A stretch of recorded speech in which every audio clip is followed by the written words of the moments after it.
Ambassa cricket অ্যাসোসিয়েশনের ব্যবস্থাপনা নিয়ে এবার অভিযোগ তুললেন এক ক্রিকেটার। তার নাম উত্তম কলই। অভিযোগ রয়েছে যে ব্যবস্থাপনা ঠিকঠাক ভাবে করা হয়নি, আমবাসা ক্রিকেট অ্যাসোসিয়েশন ঠিকঠাক ভাবে ব্যবস্থা করেনি ক্রিকেটারদের জন্য, এবং সেই বিষয়ে একরাশ ক্ষোভ উগরে দিলেন ক্রিকেটার উত্তম কলই। কি বলছেন তিনি শোনাচ্ছি প্রথমে। এইসব ঘটনা কইবার লেখা আমবাসা ক্রিকেট অ্যাসোসিয়েশনের অবস্থা দেখুন। বিগত 25 বছর ধরে আমি ক্রিকেটের সঙ্গে যুক্ত আছি, কিন্তু আজকে অনেক দুঃখের সহিত আমি জানাতে চাই আমি খুব ব্যথিত হয়ে সেটা মনের থেকে আমি আজকে এই ভিডিওটা করতেছি। আমরা আমবাসা ক্রিকেট অ্যাসোসিয়েশন দেখেন, এই রুম দেখেন, এটা ডাবল বেডের রুমের মধ্যে 3 জনের আমরা থাকবার লেগে দিছে। এটা তো আমার রুম 3 জনের, কিন্তু দেখেন বেড থাকলে হাঁটবার ইয়ে নাই, কিন্তু সব টাকা প্রোভাইড করতেছে টিসিএ। আরো দেখাইতেছি আপনারে, দেখেন এখানে এই তো দেখেন এই রুমটার মধ্যে এই লাইটটা কই, দুজনে পেটের মধ্যে 3 জনের ঘুম পাতেছে, 2টা বালিশ। অবস্থা দেন আমবাসা ক্রিকেট। এটা রুম হয়েছে, সবকিছু টিসিএ প্রোভাইড করতেছে, কিন্তু তারা এইভাবে রাখতেছে প্লেয়ারের। সিঙ্গেল ডাবল বেডের মধ্যে 3 জনের ঘুম পাতেছে। এটা তো 2 নম্বর রুম। 3 নম্বর রুম দেখেন, আমি দেখাইতেছি। এটা হচ্ছে আমরা আমবাসা ক্রিকেট অ্যাসোসিয়েশনের অবস্থা। আপনারা কোন দেখেন, 3 জন, একজন একটু হইলে পুড়ে যাবো গা, এই অবস্থা। যে হাটবার জায়গা না, হিনে কিট সব ডাবল বেডের মধ্যে 3 জনের ঘুম পাতেছে। এই যে দেখেন last room,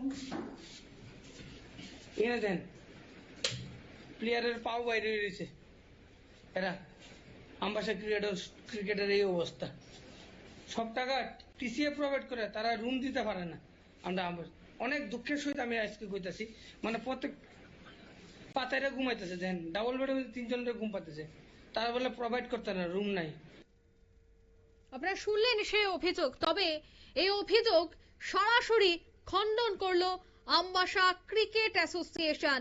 Ambassa cricket association এই সমস্ত অভিযোগ তারা সেখানে খণ্ডন করেন এবং এই বিষয়ে একটি সাংবাদিক সম্মেলনও করেন। কি বলছে আমবাসা ক্রিকেট অ্যাসোসিয়েশনের সম্পাদক এবং কোষাধ্যক্ষ শোনাচ্ছে একবার। অ্যাসোসিয়েশনের যে টিম, তারা ধর্মনগর স্টেট মিট খেলার জন্য গিয়েছে, ঠিক আছে। তো আমরা প্রথমে যে হোটেল তার জন্য ঠিক করেছি ত্রিপুরা গেস্ট হাউস, এটা হচ্ছে অফিসটিলা, কিন্তু তাদের মধ্যে কিছু কিছু তাদের মধ্যে মন্তব্য এসেছে যে তারা এই হোটেলে থাকবে না। তারপরে তড়িঘড়ি আমরা হোটেল চেঞ্জ করেছি, চেঞ্জ করে আমরা হোটেল বুক করেছি হোটেল 7 স্টার, ঠিক আছে। কিন্তু সেখানে আমরা এসি রুম মাত্র 6টা পেয়েছি, আর বাকি আমরা কোনো এসি রুম পাইনি। আর তাদের বক্তব্য যে এসি রুম ছাড়া তারা থাকবে না। তো যেহেতু 6টা রুম, তো আমরা তড়িঘড়ি 6টা রুমই আমরা বুক করেছি, তাদেরকে আমরা ওই রুমেই শিফট করেছি। প্লেয়ারের বিরুদ্ধে আমরা কিছু বলতে যাব না, সেটা টিসিএ দেখবে, কিন্তু আমরা যতটুকু আমাদের সম্ভব ট্রাই টু আওয়ার বেস্ট, যাতে প্লেয়াররা ভালোভাবে থাকতে পারে, ভালোভাবে খাওয়া দাওয়া করতে পারে, তার জন্য আমরা আমাদের আমবাসা ক্রিকেট অ্যাসোসিয়েশনের পক্ষ থেকে সর্বশেষ চেষ্টা করেছি। এমনকি তারা একটা সম্পূর্ণ ভিত্তিহীন, কারণ যদি লক্ষ লক্ষ টাকাই এভাবে হয়, আমাদের যে অডিট রিপোর্ট আছে প্লাস টিসিএ তো অডিট করে, তারপরে আমরা কিভাবে এইসব মানে নয়ছ করবো, সেটা তো সম্ভবই না। একদম সীমিত পরিষেবা। শ্যামল শীল আমাদের আমবাসা ক্রিকেট অ্যাসোসিয়েশনের সম্পাদক, উনি আমবাসা ক্রিকেট অ্যাসোসিয়েশনকে কিভাবে আরো ভালো জায়গায় নিয়ে যাওয়া যায় তার জন্য উনি আপ্রাণ চেষ্টা করছেন, এবং ওনার বিরুদ্ধে আনা অভিযোগ আমার মনে হয় না সেটা। আপনারা শুনলেন ক্রিকেট অ্যাসোসিয়েশনের তাদের বক্তব্য। মূলত আমবাসা ক্রিকেট অ্যাসোসিয়েশনের পক্ষ থেকেও কিন্তু একটা সাংবাদিক সম্মেলন করে এই অভিযোগ খণ্ডন করা হয়, অর্থাৎ অভিযোগের পাল্টা অভিযোগ রয়েছে। এখন দেখার বিষয় এ বিষয়ে ঊর্ধ্বতন কর্তৃপক্ষ কি সিদ্ধান্ত গ্রহণ করে। নিয়ে নিচ্ছে ছোট্ট একটি বিজ্ঞাপন বিরতি, সঙ্গে থাকুন।